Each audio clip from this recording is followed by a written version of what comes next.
Hello and welcome back to another reaction. In this occasion, Kimetsu no Yaiba Demon Slayer episode 7. Yes, last time we got our first mission for our boy Tanjiro, and he is excited to get there. But obviously he understands what he really is all about. It's not just going down and hunting and being happy. Obviously this is a different type of show of just that.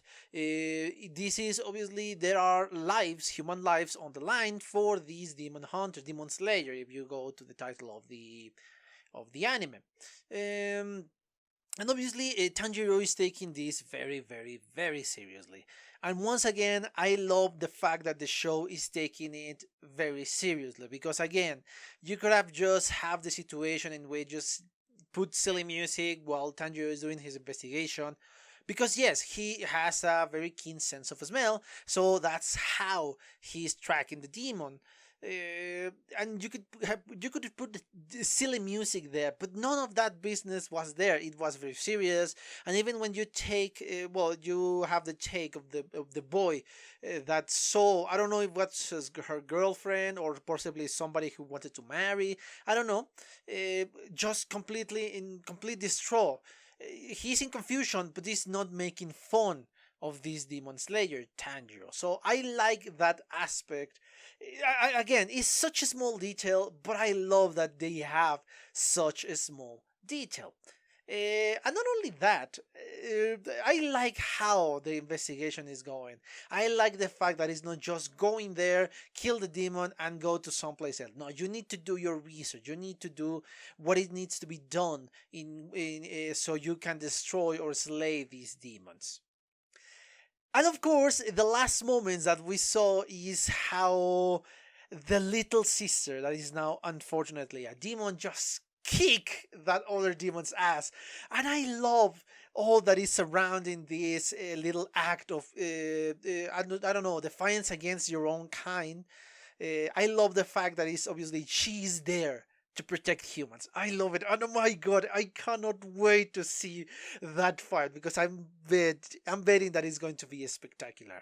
But anyway, so I don't have to wait anymore, and so you don't have to wait anymore. Let me just remind you quickly that if you enjoy the content of the channel, please consider subscriptions and notifications. If you enjoy the video, please give me a thumbs up and leave a comment so I know what you think about the video in general.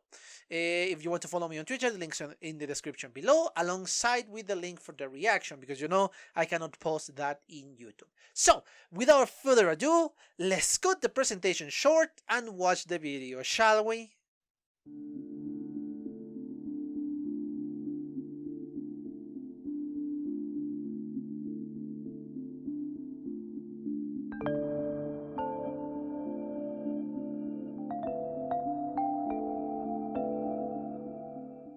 Okay, I'm back. I just watched a second time the 7th episode of the series. Again, just as I said during my reaction, or at the end of my reaction, I was expecting, yes, you mentioned the name of the main villain, Muzan Kibutsuji, and you leave it there so you can think, oh, when we're going to meet him. Okay, we meet him in the opening, who cares? I want to see his voice, I want to hear him, I want to see his abilities and all of that. It's going to be very, very exciting. And I thought we were going to have a bigger build-up. I said, oh my god, yes, this is... Oh, we're going to see here in the distance, or watching far away. Oh, this is bad. Or some bullshit. I don't know. I don't know why. Perhaps my mind was so filled with cliches of the classic anime villain, or any villain, actually, that say, oh, yes, lurking in the back and all that. But, well, hiding in a very remote place and nobody will even touch him, or you cannot get close to him before going, like, I don't know, 12 Houses of the Zodiac or some bullshit like that. That is exactly what I thought. That is what I thought was going to happen. But no, the show said, screw it, we're going to give you the main villain in the 7th fucking episode, man. Jesus, okay, that's a lot to take in. But before going to that point, I love the fight that we saw in the first half of this episode. I thought we were going to see something different. Again, the first half of the episode was obviously predictable because yes, you wanted to see the resolution of this fight between this demon that can, I don't know, divide himself into three. I don't know how to really call it. Clone himself into three. I don't know. But anyway, yeah, that's what I thought it was going to be the episode, and we're going to see in the end, I don't know, kind of a more connection between Tanjiro and his sister, or this guy just we're going to see the repercussions of the town and how the town is going to react after a demon slayer slays a demon. So yes, that is what I thought we're going to see. And then the end, I don't know, they're going to return home, and that was it. That was my prediction for the episode. That was what I was waiting to happen. That was what was in my mind. Obviously, the fight was awesome. Don't get me wrong, it was freaking awesome. Especially, I love how he just literally destroyed the two demons in just one amazing attack, and just destroy them entirely. And then in the end, when he was trying to get information, that is when I have to kill it, because even the demons are scared of this guy of Muzan. So yeah, he couldn't get any information, so he needs to kill him, because yeah, you cannot leave a demon alive. They're going to devour everybody. So that's why. And we got our kind of bittersweet moment in the end, when the fiancé, yes, I got my answer finally. It's not boyfriend, it's not brother, it's fiancé. What was fiancé. And how he destroyed he is. And he's full of anger, because yes, now the tension after the fight, the tension of this survival moment is gone, and now you can have a close to your beloved one. Yes, you get the anger, you get to say, okay, but I don't care what you say, you don't know you don't know what I'm feeling, you cannot talk to me because I'm feeling the worst. And that's the attitude of this kid. Completely understandable. This is completely and utterly understandable. You just lost somebody so beloved to you. You wanted to spend the rest of your life alongside with that girl, and it was taken away by a demon in this case. So yes, it's terrible what happened to him, and it's completely understandable why he reacted the way he reacted. So I understand completely how this guy feels. But I love the moment in which Tanjiro just turned around. He doesn't say anything. He doesn't say, "Oh, how dare you to tell me this? I know what it feels like." No, he doesn't say anything. Just say, "Okay, don't worry." He understands. He is more compassionate than anybody else. He doesn't want to compare his pain with the pain of others, because he knows that the pain of everybody is different, and the way of dealing with said pain is different in every single case. So I love that side of Tanjiro, that he understands just what he's feeling, and he doesn't want to overcome the feeling of this poor young fellow with his own. Oh my god, that is a very, very powerful scene. It's not action scene, it's not full of the demon hunting and all that, but it's a very powerful one, a very sentimental one, but a very powerful one. I love scenes like that. When those are well done, those are amazing, just as we saw in this episode. My god. And unfortunately, Tanjiro has to move on to another area very soon, and this is closer to Tokyo. Unfortunately, or fortunately, I don't know how to really interpret this. Well, the city is way too big, it's overwhelmed, it's a funny size for you to... It's kind of a transition for you to be more relaxed. To be, oh, okay, we're going to see another demon. We got our few happy moments. Yeah, it's silly. It's not going to be that seriously. We're just going to see that moment there. Unfortunately, that is not the case. That was a facade. That was a fucking trick, and they tricked us, and we fell for that, because I doubt anybody the first time they saw this one was waiting what happened there. My god, that was awesome and intriguing and confusing at the same time. Because yes, this is what it looks like to be our main villain, the original demon, the one that's creating everything, because you can trace that back. He is creating the chaos of the world. He is guilty of everything that the demons are doing.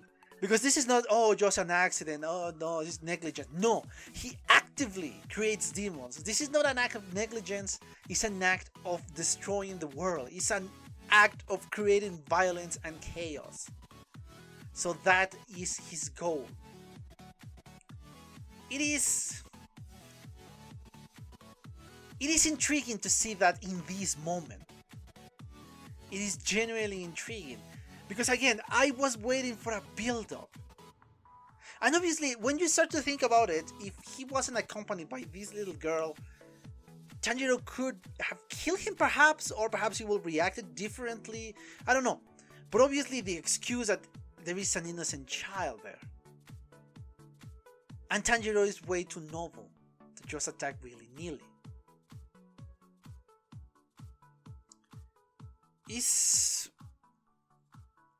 intriguing to see here because again, it's not out of character from Tanjiro to stop. Perhaps any other demon hunter would say, okay, screw it, and cut his head off.